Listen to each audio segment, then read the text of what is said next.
the context of what we're talking about is how do you move from survival mode into thrival mode, right? How do you become a person that's thriving in an industry where it's growing and expanding, and you're set to currently just getting by and just surviving, making the ends meet, and you can't think that way. People right now will make a decision, and I interview these guys. I'm gonna go to school to study psychology, okay? A year from now, you know what, I'm not feeling psychology, so I'm gonna go into business administration. I'm gonna change my major. I'm gonna take this loan out, student loan, which by the way, if you guys ever declare bankruptcy, that's the one loan that you can't get rid of. You still have to pay that back. All right, so Jake, to answer your question, I'm gonna do this 1 year. Didn't work out, I'm gonna do it the second year. So how long do you spend in school? 5 years. After 5 years, are you guaranteed a job?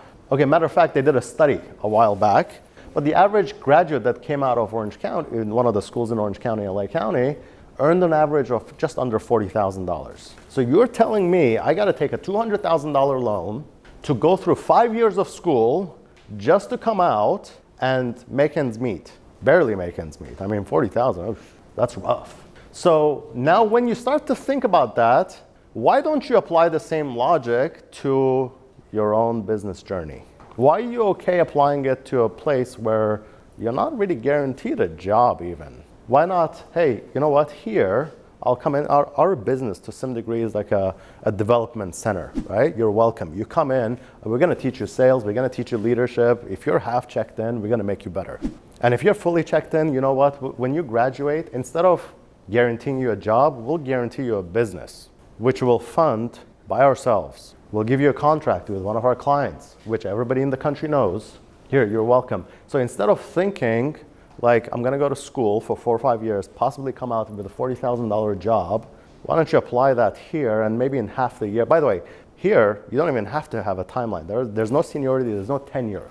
If you come in here and you pass all the classes in your first month, you can graduate in 6 months. So to answer your question, timeline, you get to set the timeline up for yourself. How committed are you? If you come in and you're willing to be the extra competitive guy or the girl, and you want to outdo everyone in terms of work ethic, in terms of personal development, instead of not making any excuses, putting in the extra work when nobody's looking, putting in the extra hour when everybody's checking out, well, of course you're going to take over everyone else because you're doing more.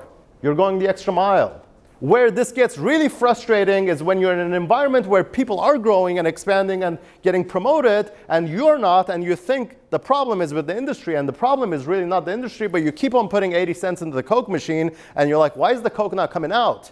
You're putting half the effort. Stop doing that. Of course you're gonna start frustrating yourself. When you're not putting in the full effort and then you start wondering, oh, what's wrong? Am I in the wrong place? Is iPhone 15 really not selling? Yeah. It's not selling. No, the problem is you. Get out of your own way. Which brings me to my next point. You gotta take action over and over and over and over again. People think, okay, I wanna be successful. I wanna accomplish something. I'm gonna give this one a try. And for some reason, I don't know where the mindset even came from. If I'm not successful the first time, I'm out. And reality is actually the complete opposite. If you want to be successful, you have to go through failure, another failure, another failure, another failure. You're going to get cut, you're going to be put under pressure. Some nights you're going to want to rip your hair out. Some nights you're going to really question it. You're going to have some doubts. You're going to have some emotions as to, oh, can I really do this? You have to take action over and over and over and over again. Because the first time it's probably not going to work. Second time, it's probably not going to work. If you're building a team, the first guy you recruit is probably not going to work out. Maybe it will, but I'm just telling you, I'd rather have you expect the worst. The second person that you will try to recruit is probably not going to work out.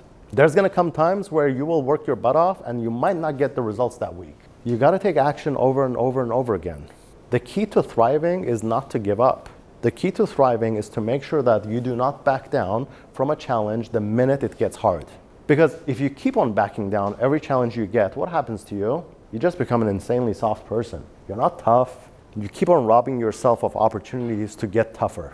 And eventually what happens to you is that you're never going to accomplish anything worthwhile because, listen, you can't stand the heat. And if you can't stand the heat, you won't get the success. Last one is this. The fifth key to thriving is you've got to be willing to give. The secret to living is giving. That's Tony Robbins' line. I love that. You got to understand something.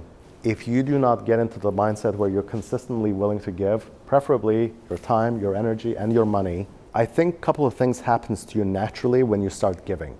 First and foremost, you start to realize that not everything revolves around you. There's other people, they need help, and you're in a position to help. Second of all, when you start to give to other people, one of the things that you're going to realize is that, hey, by giving to them, I actually got a lot more. How is that possible? By giving to others, I got a lot more. Your deep internal needs. By the way, this is why majority of the people that get insanely wealthy, successful, what do? They eventually start creating their philanthropic companies, right? Their foundations, where they have a cause that they're really passionate about and they start to give to that cause. Why? Because they intrinsically understand that the key to living is giving. They understand that, hey, listen, eventually it's not a house, a bigger house, it's not a faster car, it's not a yacht that's going to make you happy. It's eventually being the kind of person that's consistently contributing and making the society a better place. Now, you do not have to think that I got to be wealthy in order to start giving. No. Matter of fact, in the Bible, there's a common principle, right? Where it's called tithing. You're giving consistently 10%. So if you earn $100 a week, you're giving $10 of it to a charity. And what is that doing is that it's teaching you to be a giver and not I'm only here to get, right? It's teaching you to be a little bit selfless, to give a little bit more of yourself, because that's one of the ways that you're going to move into from survival to thriving. Does that make sense? All right. Thanks, guys. I appreciate your time. Let's get into it.